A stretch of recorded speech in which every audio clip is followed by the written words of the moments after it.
احد کی جنگ میں عتبہ بن ابی وقاص نے پتھر مارا، وہ پتھر آ کر آپ کے منہ پہ لگا، آپ سیدھا ایسے گرے،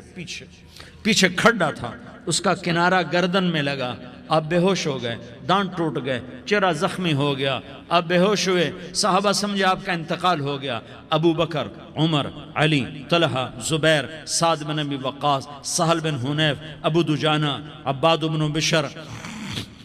اور ابو قتادہ، یہ 10 آدمیوں نے آپ کو گھیرے میں لیا ہوا تھا، 10 آدمیوں نے آپ کو گھیرے میں لیا ہوا تھا، 10 کے 10 کی چیخیں نکل گئیں کہ اللہ کے نبی شہید ہو گئے۔ تھوڑی دیر کے بعد آپ کو ہوش آیا، آپ نے آنکھ کھولی تو انہوں نے موقع کو غنیمت جانا کہ یا رسول اللہ ان کے لیے بد دعا فرمائیں، تم بدلہ لینا اپنی بہادری سمجھتے ہو، میں تمہیں معاف کرنا کہتا ہوں، اپنی بہادری بناؤ، معاف کرنا بہادری بناؤ، جھک جانا بہادری بناؤ، بیٹھ جانا بہادری بناؤ، جھک جانا دلیری بناؤ۔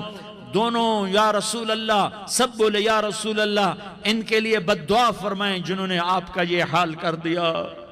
میرا نبی ہاتھ اٹھا رہا ہے اور صحابہ سمجھ رہے ہیں کہ اب قریش بندر بنے، اب قریش خنزیر بنے، اب ان پر آگ کی بارش ہوگی، اب ان پر پتھروں کی بارش ہوگی، اب ان کو زمین نگل جائے گی، اب ان کو اللہ کے فرشتے اڑا دیں گے۔ ہاں تم اس کے امتی ہو، تم کس کے امتی ہو؟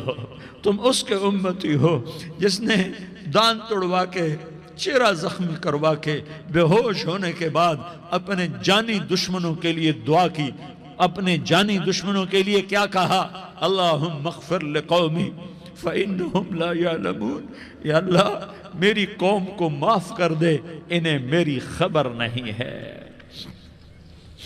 ہم امت ہیں، ہمیں امت بنایا، ایک دوسرے کی قدر جانو، ایک دوسرے کی قدر پہچانو، مظلوم بن جاؤ، اللہ کی قسم سہرے لے کر تمہارا نبی کھڑا ہوگا،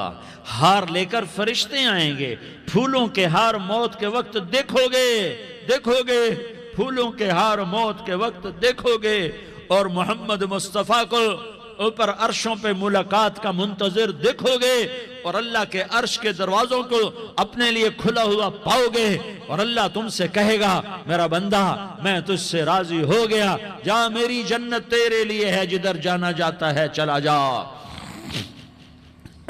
ہم امت ہیں، امت جنہیں میرا نبی نہ راتوں کو بھولا، نہ دن میں بھولا، نہ صبح میں بھولا، نہ دکھ جھیل کے بھولا۔ دنیا سے جانے کا وقت آیا، جبریل نے آ کر پیغام سنایا کہ موت کا فرشتہ دروازے پر ہے، آپ نے اندر آنے کی اجازت دی۔ موت کے فرشتے نے عرض کی یا رسول اللہ جب سے موت کا کام میرے ذمہ لگا ہے، پہلا موقع ہے، اللہ نے فرمایا پوچھ کے جانا، بن پوچھے نہ جانا، پہلا موقع ہے، اللہ نے فرمایا آنا چاہیں تو لے آنا، رہنا چاہیں تو چھوڑ کے آ جانا، یا رسول اللہ جو آپ حکم دیں گے میں تعمیل کروں گا۔ آپ نے فرمایا اگر میں اجازت دے دوں تو میری روح بھی نکالو گے؟ کہ یا رسول اللہ آپ کی روح بھی نکالوں گا۔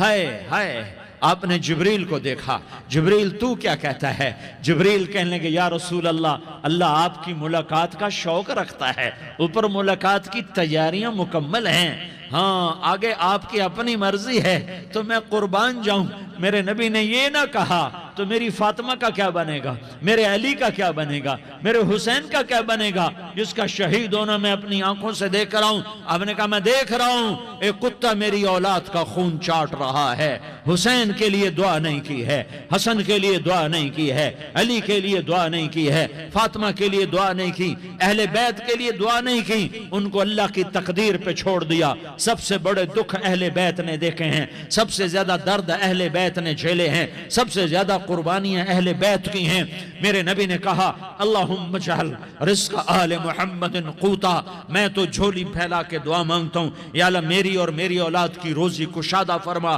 میری اور میری اولاد کو سکھ دے، دکھ سے بچا۔ سنو تمہارے نبی نے دعا کی یا اللہ میری اولاد کی روزی تنگ کر دے، میری اولاد کی روزی تنگ کر دے، میری اولاد کا رزق تنگ کر دے تاکہ میری امت روٹی پہ ایک دوسرے کا گلا نہ کاٹے، میرے گھر کو دیکھ لے کہ میرے گھر کے چراغ بجھے ہوئے ہیں، چولہے بجھے ہوئے ہیں۔